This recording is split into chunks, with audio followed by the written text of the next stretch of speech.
Em nome do Pai que me criou, do Filho que me resgatou, do Espírito Santo que me santificou, divina vontade reina na minha vontade. Ó minha mãe, eu te amo e tu me amas. Dai-me um gole da vontade divina, minha alma. Me abençoa, Mãe, para que todas as minhas ações sejam feitas diante dos vossos olhos maternais. Amém.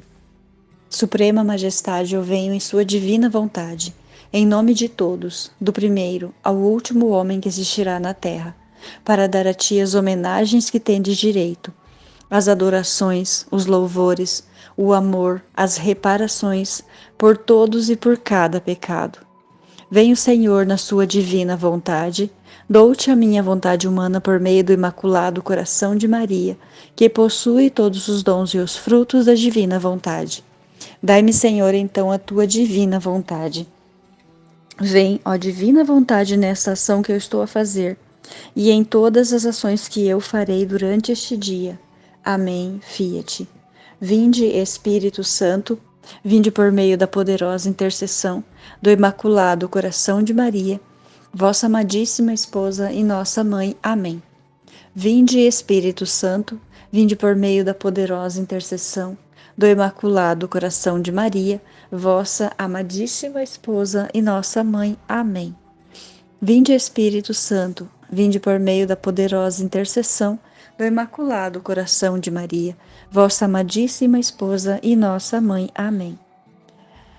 O tema de hoje é do Livro do Céu, volume 27, 8. 21 de outubro de 1929. Comparação entre a vinda do Verbo à Terra e a divina vontade. Sentia-me pensativa sobre o fiat divino.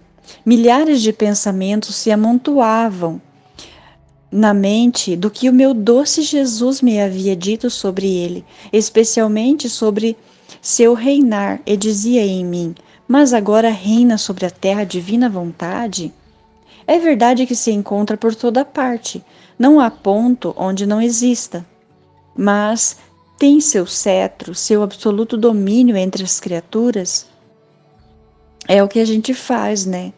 Todos os dias o nosso pensamento, eles estão como que milhares de milhões de pensamentos que a gente tem sobre Deus, sobre a divina vontade, sobre o querer realmente estar vivendo a divina vontade.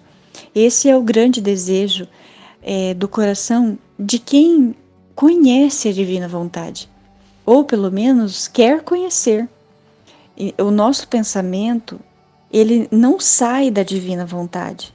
E quando a gente pensa que ele saiu, ele não saiu, ele tá na divina vontade porque se torna a gente se torna um com Deus. É muito incrível porque não sai da gente a divina vontade. A gente pensa que sai, mas aí a gente vai ver que a ação que a gente teve, o pensamento que nós tivemos, é divina vontade. Então tudo é divina vontade. É muito incrível para a gente conhecer, para a gente viver a divina vontade. É tão imenso e o nosso pensamento realmente ele voa na divina vontade. A gente fica imaginando o céu assim, mil vezes, como vai ser, como, né, como Deus é maravilhoso, como a divina vontade é gostoso de viver a divina vontade. Como, como a vida da gente fica em ordem quando a gente vive na divina vontade. É muito incrível isso, é muito bom de saber que existe a divina vontade e que a nossa vontade existe para a gente entregar ela para Deus e que o que nós devemos realmente fazer é a divina vontade. É muito incrível isso, é muito saboroso de saber disso, que existe um Deus maravilhoso e que nós devemos fazer a vontade dele. Isso é muito incrível, porque a gente não se sente sozinho. Quando vem uns vídeos ali muito de coisas horríveis que acontecem, e outro dia eu assisti nós estamos ouvindo alguns sobre o purgatório, e me deu um frio muito grande assim. Só que aí o meu pensamento, ele já veio para a divina vontade. Eu falei, não, mas é divina vontade. E aí, pronto. Fiquei consolada só de saber que é divina vontade. E é tão grande, é tão imenso isso, a gente não consegue medir a grandeza de viver na divina vontade. É muito incrível isso. Então, Luísa estava com milhares de pensamentos, como ela disse aqui, né? Se perguntando, mas agora, reina sobre a terra a divina vontade? É verdade que se encontra por toda parte. Não há ponto onde não exista, mas tem seu cetro, seu absoluto domínio entre as criaturas. E enquanto minha mente se perdia em tantos pensamentos, meu amável Jesus, saindo de dentro de mim, me disse. Então, cada vez que nós estamos com esses milhares de pensamentos, Jesus vem e nos responde. É muito incrível, porque nesse dia que eu fiquei com muito medo, que me deu um pavor, no mesmo instante que eu pensei que é divina vontade, eu me acalmei e virei pro lado assim e dormi. Porque a gente sabe que é a vontade de Deus. Porque a gente sabe que a gente é de Deus e que Ele cuida de nós. E se a gente mantém essa certeza dentro do coração, nada mais importa. Nada mais das coisas do mundo vai importar para nós. Se a gente tiver essa absoluta certeza de que a divina vontade é que cuida de nós, que tudo que acontece é divina vontade, que tudo que acontece é porque Deus quer que aconteça. Então, Jesus vem dizer aqui para nós, né? Minha filha, minha divina vontade reina. Ela se compara a mim, Verbo eterno, que descendo do céu me encerrei no seio de minha Mãe Celestial. Quem sabia algo? Ninguém, nem mesmo São José sabia, no início da minha concepção, que eu já estava no meio deles, só a minha inseparável mãe estava a par de tudo. Que incrível, né? Que incrível, Nossa Senhora! Nossa Senhora sabia de tudo. E ela não saiu por aí dizendo: ah, eu vivo a divina vontade, ah, eu vou ser mãe do Filho de Deus. Ela foi humilde e ela entregou a sua vontade para Deus. Faças em mim conforme a tua palavra. E o Verbo se fez carne e habitou entre nós. É muito incrível os mistérios de Deus, ele é tão incrível, ele é tão maravilhoso, que quando a gente conhece a divina vontade, aí a gente quer viver na divina vontade, porque só conhecer já não tem mais graça.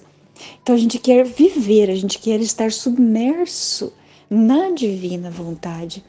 Então, como Jesus diz aqui, que é só a minha inseparável mãe que estava a par de tudo. Assim, o grande presságio do meu céu, a terra, tinha realmente acontecido. E enquanto com a minha imensidão existia por toda parte, então Jesus é Deus, então ele existia por toda parte. Céus e terra estavam imersos em mim. Com a minha pessoa estava encerrado no seio materno da Imaculada Rainha. Ninguém me conhecia, era ignorado por todos. Ou seja, Jesus já estava no meio de nós, mas ele era ignorado por todos. Só que ele sabia de tudo, ele sabe de tudo porque ele é Deus.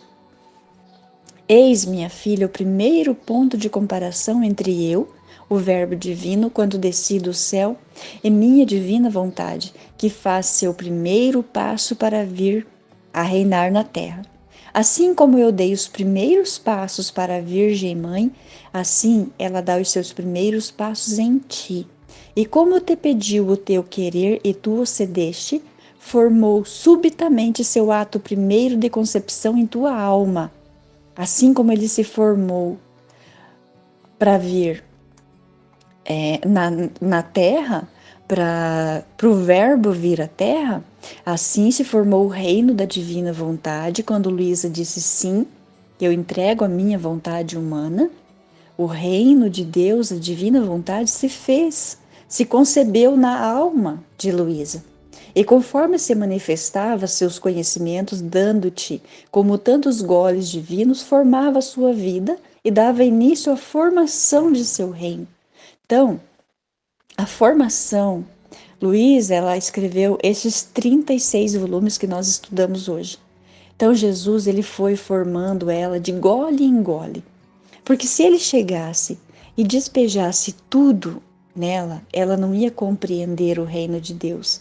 Mas de gole em gole, ele foi fazendo ali como que pegando a vontade humana, eu não sei como é que se diz essa palavra, mas tem um termo certo para falar isso. Como que ele pegando a vontade humana e ela a divina vontade. Então foi um negócio transitório que eu não sei como é que fala essa palavra, mas eu sei que tem essa palavra. Então, a divina vontade se formou no seio da Luísa Picarreta, assim como o Verbo se formou no seio da Virgem Maria. E isso são os mistérios de Deus, os mistérios deste Deus maravilhoso que nós estamos conhecendo. Mas durante tanto tempo, quem sabia de alguma coisa? Ninguém sabia. Nem mesmo de quando Jesus veio no seio de Maria e nem quando a divina vontade estava na Luísa Picarreta. Ninguém, só eu e tu estávamos a par de tudo. E depois de algum tempo, esteve atualizado o meu representante do que acontecia entre ti, aquele que te dirigia, símbolo do meu representante São José, que devia figurar como meu pai diante das criaturas, que antes que eu saísse do ventre materno, teve a grande honra e o dom de saber que eu estava no meio deles. Então, o confessor, que ele é comparado ao São José, porque foi um confessor que ajudou Luísa, que Deus falou através do confessor. E é assim que Jesus ajudava Luísa, para que ela escrevesse esses 36 volumes e mais alguns que ela escreveu, como as 24 Horas da Paixão e como o livro de Nossa Senhora ali a Virgem Maria no Reino da Divina Vontade. Então, Jesus usou dela como a primeira e depois ele usou do confessor para poder colocar esses volumes nas nossas mãos hoje. Então, depois dos primeiros passos, fiz o segundo, fui a Belém para nascer. Fui reconhecido e visitado pelos pastores daquele lugar, mas não eram pessoas influentes. Ficaram com a bela notícia que eu já tinha vindo à terra. Então, eles não se preocuparam em fazer-me conhecer, me divulgar por toda parte. E eu continuei a ser Jesus escondido e ignorado por todos. Mas por quão ignorado, eu já estava no meio deles. Então, por mais que Jesus foi ignorado pelos pastores, ele já estava no meio de nós. Ele já estava aqui, no meio da humanidade. Isto é símbolo da minha divina vontade. Então, era divina vontade que Jesus fosse conhecido, né, na sua vida pública só depois dos 32 anos, eu acho, se eu não me engano. Isto é símbolo da minha divina vontade. Frequentemente vieram a ti, de longe e de perto, outros representantes meus, os quais ouviram a bela notícia do reino de minha divina vontade, seus conhecimentos e como quer ser conhecida, mas quem por falta de influência e quem por vontade não se ocuparam em divulgá-la e ficou desconhecida e ignorada. Então, muitas pessoas souberam da divina vontade, souberam do livro do céu, mas eles foram até Luísa, mas por falta de influência ou por falta de vontade, eles não se importaram e muitos diziam que era o demônio que estava lá com a Luísa e não Jesus. Então, a divina vontade já existia, mas faltava a vontade a vontade humana de conhecer a divina vontade e também de entregar a vontade humana para Deus.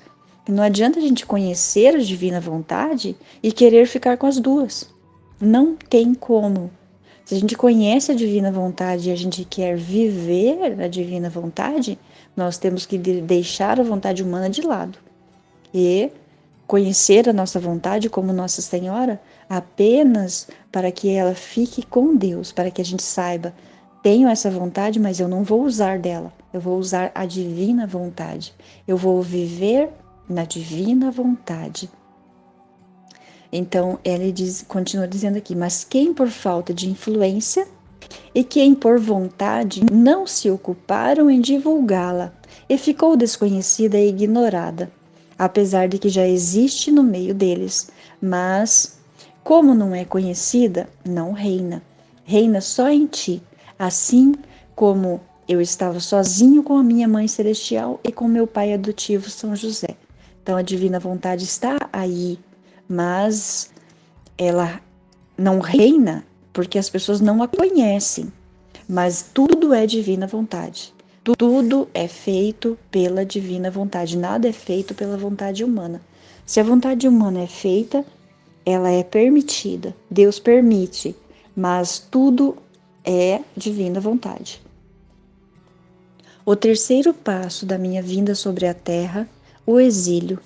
E neste me tocou que os santos magos vieram visitar-me, os quais fizeram um pouco de rumor ao me buscar. Esta busca de mim deu temor a Herodes. Por que deu temor a Herodes? Por causa da vontade humana, porque ele não queria deixar de ser rei, porque ele achou que Jesus seria um rei aqui na terra, e ele não quis entender que era o rei dos reis que viriam, que ele poderia continuar sendo o rei, né? Mas que Jesus era o rei dos reis, então ele quis entender, né? E daí os quais fizeram um pouco de rumor, né? Que o Herodes foram lá e falaram para Herodes que eles estavam vindo adorar Deus, né? Adorar, né? O rei, que era Jesus. Então Herodes ficou incomodado por causa da vontade humana. Esta busca de mim deu temor a Herodes. E em vez de unir-se para vir e me encontrar, queria tramar contra a minha vida para assassinar-me. E eu fui obrigado a exilar-me. Símbolo de minha divina vontade, frequentemente parece que fazem rumor, que quem querem fazer conhecer ao publicá-la, mas o quê? Quem é? Presa do temor, quem teme comprometer-se, quem não aceita o sacrifício, ora com um pretexto e ora com outro, tudo termina em palavras. E minha divina vontade fica exilada em meio às criaturas. Então, o que acontece? Muitas vezes a gente fala, eu vou fazer a divina vontade ser conhecida, eu vou publicar, e eu prometo um monte de coisas para Jesus, mas eu não cumpro. Então, Jesus fica exilado novamente. E o que Jesus quer? Jesus quer que a divina vontade reine na terra como no céu, como diz no Pai Nosso. Então é o desejo do coração dele. E o desejo mais profundo do nosso coração é que Jesus seja conhecido, é que a divina vontade seja conhecida. E assim como não fui para o céu, mas fiquei no exílio entre as criaturas, só com minha divina mãe e com São José, que me conheciam muito bem e formavam seu paraíso na terra. Para os demais, era como se não existisse. Assim, meu Fiat, tendo formado em ti sua vida com todo o cortejo dos seus conhecimentos, se não recebe os efeitos, a finalidade pela qual se fez conhecer, como pode partir? Então aqui eu entendi assim, que Jesus veio dizer no meu coração, que Jesus ele teve que ficar escondido por um bom tempo, porque Herodes queria matá-lo. Então, se alguém descobrisse que ele era Deus, que ele era o Filho de Deus, com certeza o matariam. Ou na juventude, em algum momento, não deixariam ele existir, né, para ele cumprir o que ele veio fazer aqui. E assim aconteceu com os escritos da Luísa, né? Ficou durante tanto tempo desconhecido. Nesse tempo que ficou escondido, até aparecer pessoas que já amavam a Deus de uma forma e queriam amar mais ainda, e queriam a entrega total do seu eu para Deus. Então, parece-me que Jesus esperou todo esse tempo e apareceu a essas pessoas, né? Então, esses escritos ficaram um pouco exilados, mas depois apareceram. E nós estamos aqui para fazer a divulgação. Então, o que Jesus diz aqui, ó? Porque nós, quando decidimos fazer uma obra, um bem, não há quem nos afaste. Assim que, apesar do exílio e de seu se esconder, como fiz eu, que depois de 30 anos de vida oculta fiz minha vida pública e me fiz conhecer, assim meu querer divino não poderá ficar sempre escondido, mas terá a sua tentativa de se fazer conhecer, para reinar no meio das criaturas. Por isso, se atenta e aprecia o grande dom de minha divina vontade na tua alma. Então, por mais que tenha ficado mais de 100 anos, deu acho que 100 anos que a Luísa. Então, Luísa, ela nasceu em 1865 e ela morreu em 1947. Então, durante muito tempo, ela viveu escondida, escrevendo ali sobre o livro do céu. Só que aí, quando ela começou a ser conhecida, ela também viveu quase que parecido o que Jesus viveu, né? Porque ela foi acusada, os padres diziam que ela tinha um demônio. Então, aconteceu muitas coisas. Então, eu acredito assim que por isso que tem essa comparação que fala aqui no título, comparação entre a vinda do verbo, a terra e a divina vontade. Então, ficou, entendi assim que ficou meio que comparado ali. Jesus sofreu com a vinda do verbo, mas Luísa também sofreu para a divulgação da divina vontade. E hoje a divina vontade está aí para quem quiser conhecer a vontade de Deus sobre a terra. Amém, Fiat. Jesus, eu confio em vós.